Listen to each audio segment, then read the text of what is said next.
Good morning and welcome to Ask the Expert. I'm Joe Taylor. This morning, another in the ongoing series of programs presented by the Regional Early Learning Resource Center.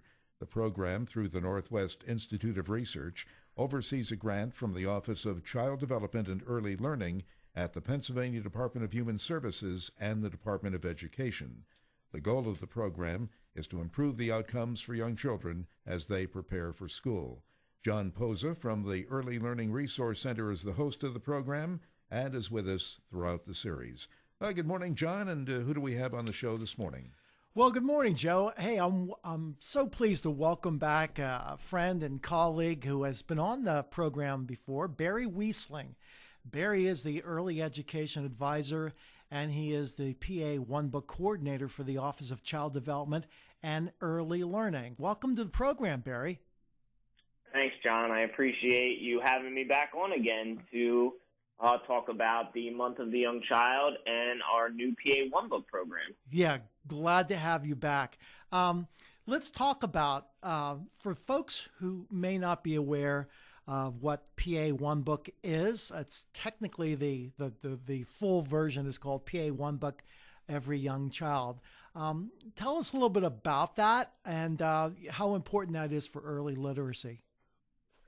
Yeah, so the PA One Book program is important for early literacy because as a state, what we want to do is highlight books that are good children's literature that can expand their early literacy, that have activities and different things to go along with it to extend it beyond just reading the book. So our goal is to try to get books in the hands of every young child, which again is part of the name of the program.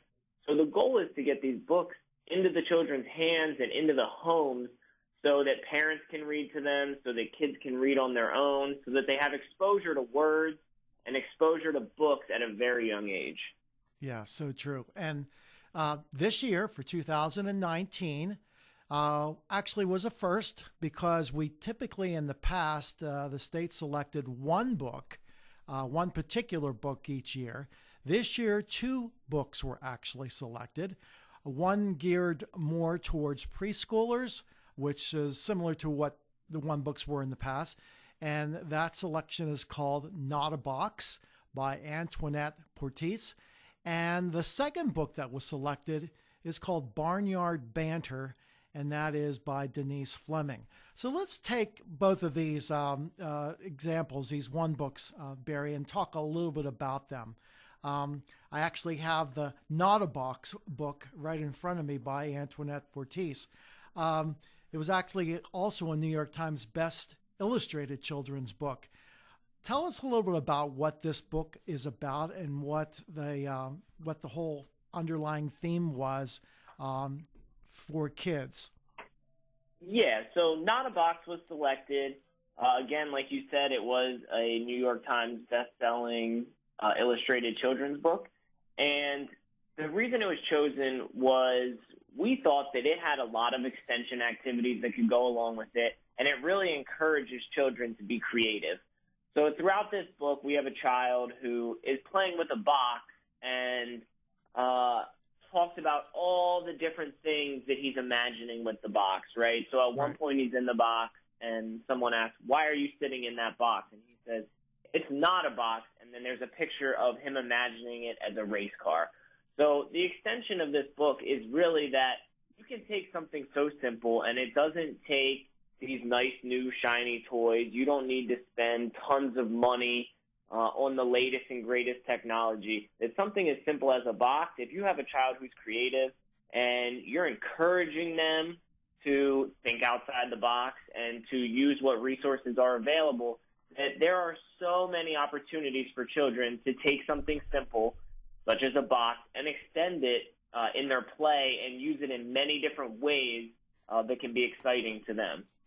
I really liked your use of that phrase, thinking outside the box, because that is so appropriate with this story. I mean, we could have used so many other ideas, but the box was most appropriate. And as I look through it, and really it doesn't take very long to read through it, it's very, very well put together. The illustrations are very simple, but just as you said, Barry, it's the creativity. And while you may initially draw a box, which is very simple to do, it's what where you can go with creatively and with your imagination of where you take that box, and that really is the whole point of that story. Yeah. Let's go on to Barnyard Banter, which this is a little bit more, although preschoolers would enjoy it, it's a little bit more geared towards infant toddlers. This is more of a, as I saw it, the illustrations are extremely, extremely vivid. Tell us a little bit about the story. Yeah, so the illustrations are very vivid, really catches the eye of those young children who we know may not sit for the entire reading of a storybook. Developmentally, they may get up, walk away, come back and join the group. But those illustrations do catch their eye. So this book is really fun. I had a chance actually to read it to some infant toddler classrooms, and the kids really loved it. It walks through all the different animals that you may find in a barnyard and all the sounds that they make. So that was something that children really love and that we really loved, was that repetition of sounds, those repetitions of words, that when you're reading this to infants and toddlers, they can repeat a lot of these sounds to you. Right. So, for example, in the book, it would say, pigs in the wallow go muck, muck, muck. So then the kids can return, make that sound, muck, muck, muck. So it helps engage them. It helps them work on that phonetic awareness and using words and hearing words. So throughout the book, it goes through the barnyard, and they're looking for the goose the whole time. So there'll be little sneak peeks on each page of where the goose might be, and then the book ends with them finding goose and the goose going honk, honk, honk. So it's really those words, that repetition of words, hearing those sounds, having them make connections with the letters and the sounds that they make. I know that the kids really love when they have the chance to make all the sounds of the barnyard animals. And, again, those illustrations that go along with those words, it just seemed like a perfect choice for our first book that we're highlighting for infants and toddlers. Since, again, like you said, in the past we only highlighted one book, and that was mainly for preschoolers, and now we're branching into infant toddlers. And this book was just a great choice, and the kids seem to really love it. We are wrapping up the National Week of the Young Child. It's been April 8th through the 12th. What kind of activities have been going on in conjunction with this week? So many different programs are doing many different things all across the state of Pennsylvania. You can look at your local libraries. They will have things highlighted and events that are happening. A lot of our local child care centers are doing their own things for this Week of the Young Child. We also still have some guest readers and host sites across the state. So we do have some folks going out and reading to children, reading these books to children, getting into those early learning programs and highlighting the importance of early literacy. I know in different parts of the state there have been like walks coordinated where children are walking around, making signs, supporting the week and month of the young child. So depending on what area of the state you're in, if you look around on the internet, you can find many different things going on this week to celebrate young children. Absolutely. And, of course, anyone should really take the time, not just this week or this month, but throughout the year, of sitting down with a child, reading a book. It doesn't necessarily have to be the one book for that particular year. It could be any children's book. And even if you don't have access, or you're in a situation where you don't have a book, storytelling is so important with a child, where the parent or whoever is with that child, just have them beside you, have them on your lap, and you tell a story, whether it's a true story, whether it's a fictional story, and it's very engaging. And the children they're like sponges, especially the young ones, and they will be listening to every word, and they'll ask you questions, and that's part of the idea of literacy with early learning, is that you're making that child inquisitive, you're reaching their imagination, and and wanting to know more. So that's what it's all about. Barry, I wanted to ask you, we may want to tell some folks if they were interested in either Not a Box or Barnyard Banter, how would they be able to purchase it? Right. So if you're interested in purchasing copies of the book, you can head to the PA One Book website at www.pa1book.org. And on the front page, you will see a link to the order form. You can download that order form, and it will give you instructions on how to become a member of the Scholastic Space Program, which is Scholastic Family and Community Engagement. And we have partnered with Scholastic this year as our program has changed, and they are handling all of the shipping of our books, which is a little different than previous years. So it's free to become a member of that program. They have highlighted these books for us so that you can order them.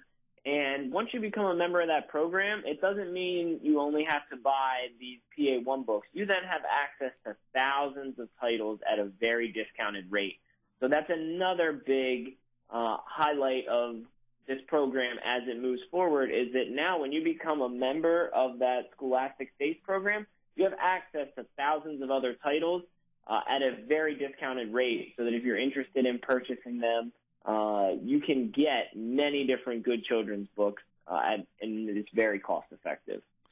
And Scholastic, for those who may be familiar with it, is very, very reputable and has been around for a while. The other thing I wanted to mention about the PA One Book website is that when you go on pa1book.com, is it .com or .org? I always get confused, Barry. I think both of them will take you there. Okay. So either one. Right. You're going to find all the past PA1 books highlighted, what the stories are about, and you can download from your own computer the activities that you can do alongside the theme of the book with children.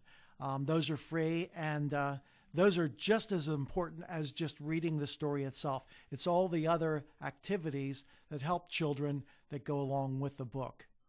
Yes, and thank you for bringing that up, John. So we do have all the past PA1 books still highlighted on the PA1 book website with all of the resources and all of the activities. So if you're new to the PA1 book program, it's a great resource that you can go back to all the other books that we have highlighted, and you can get those activities for free.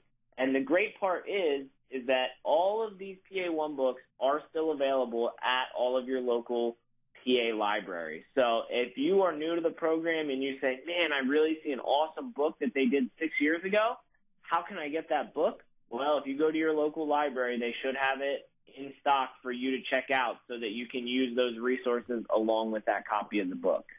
I've been doing this show with John here for a couple of years, I think about 5 or 6 years now, and I've become, I guess by osmosis, a supporter of early childhood learning. And I think overall funding in Pennsylvania has increased for early childhood learning. But I was wondering, in the past with PA1 book, there were authors' tours and a little more money apparently spent on promotion, and not so much this year. I was wondering why and how that is affecting the program. Yeah, so the program has had a shift this year due to funding. So we did have a sponsor that had sponsored us previously, and that sponsorship had ended, and we had reached out for other funding opportunities, and it didn't quite work out this year, which is okay, because then we sat down at a table, and the shift was we used to have author tours and visit libraries and visit schools, and we used to send copies of every book to every early learning program that was licensed in Pennsylvania. And we realized, right, our tagline is PA1 book, every young child. And we realized we weren't giving books to the children. We were giving books to the child care centers.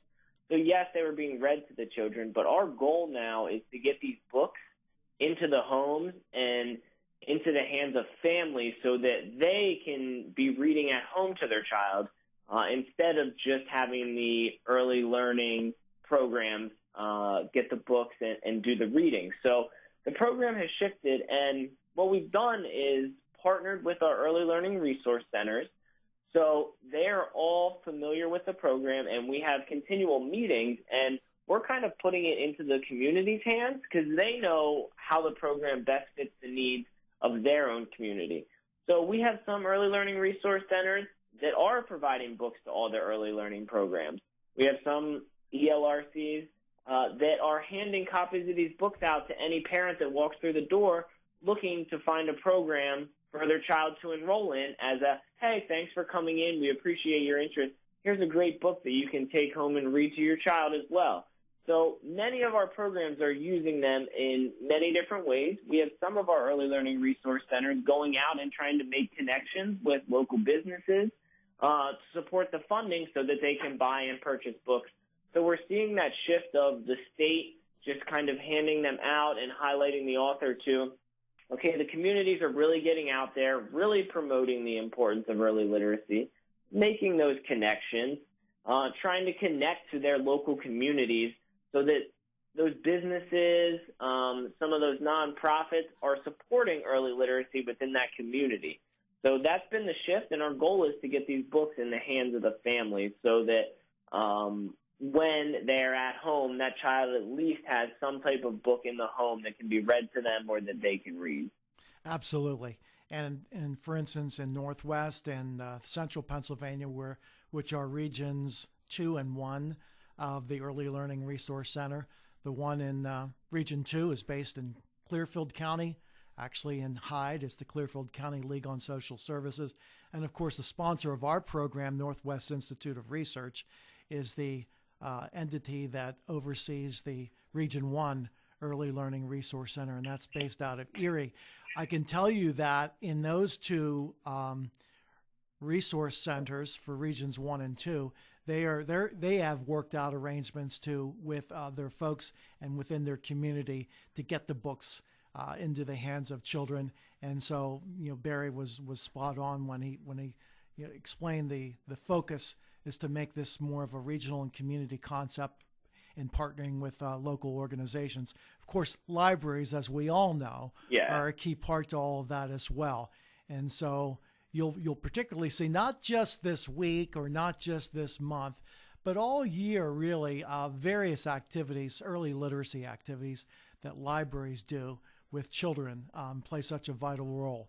In my own town, for instance, in Brookville, Pennsylvania, we have actually, I believe it's every week, we have a group of children that we have a story time, and we have an advisor for that program that kind of works with children and in this very same concept, so great program. Tell us a little bit more about Week of the Young Child or Month of the Young Child, Barry, and maybe some of the more specific things that communities or people that can volunteer and may want to spend some time working with the child. Yeah, so I know a lot of our libraries are running programs based around the PA1 book for this Month of the Young Child. So they're having arts and crafts and those extension activities going on. If you look for a lot of our advocacy organizations, right, so in Philadelphia and Pittsburgh and some of those larger cities, we have those advocacy organizations, and they really headline a lot of those activities and look for volunteers for the Month of the Young Child.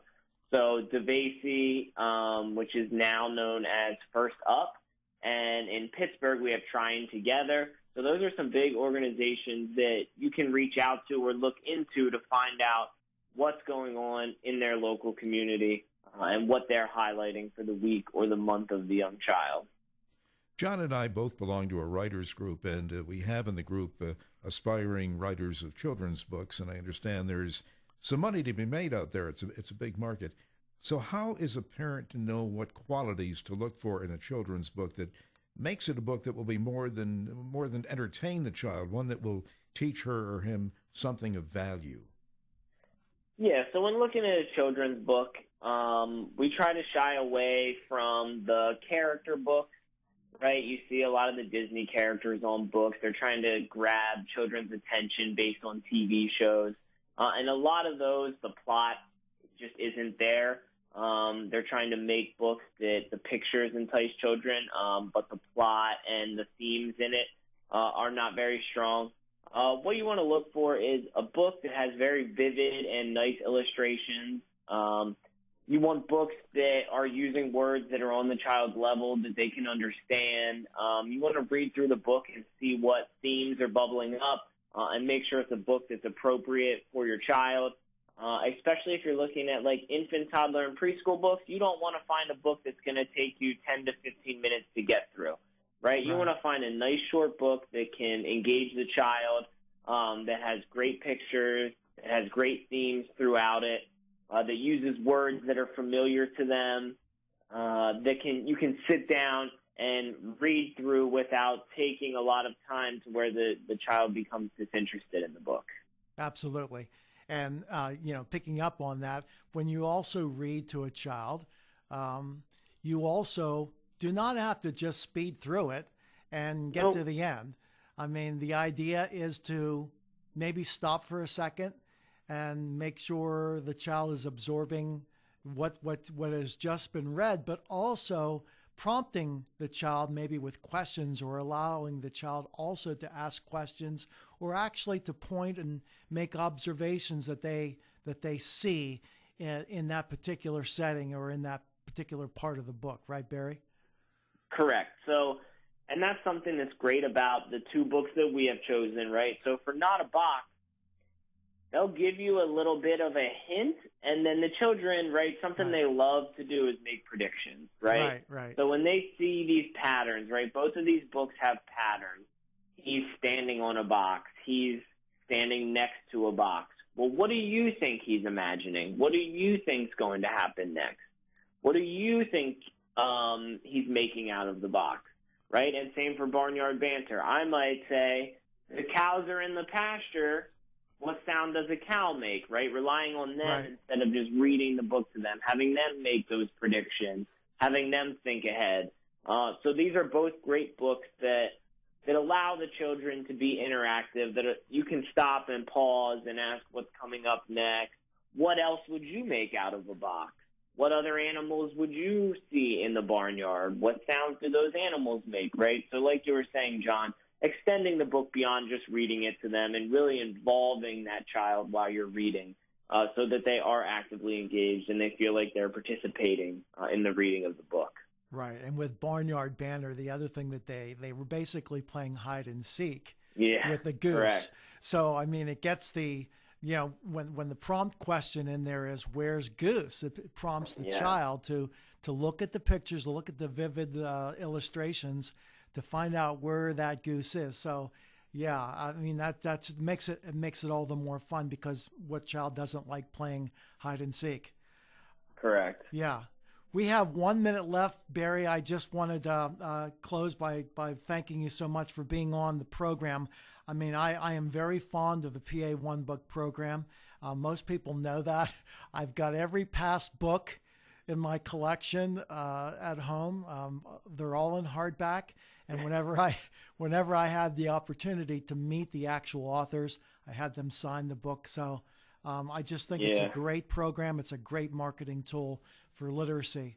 So, hey, thank you so much for being on the program, and best of luck in getting more people to become aware of the PA One Book and all of its wonderful assets. So thanks again, Barry. Yes, thank you guys. I appreciate you having me on. I hope that everyone logs on to the PA One Book website and at least checks everything out. And if you're interested in purchasing copies of the book, we highly encourage it, and we hope that you enjoy the program. And that is our program for today. We'll be back in 2 weeks at the same time. In the meantime, you can go online to learn more at papromiseforchildren.com. For John Posa and the Early Learning Resource Center, I'm Joe Taylor. Thank you for listening, and have a great day.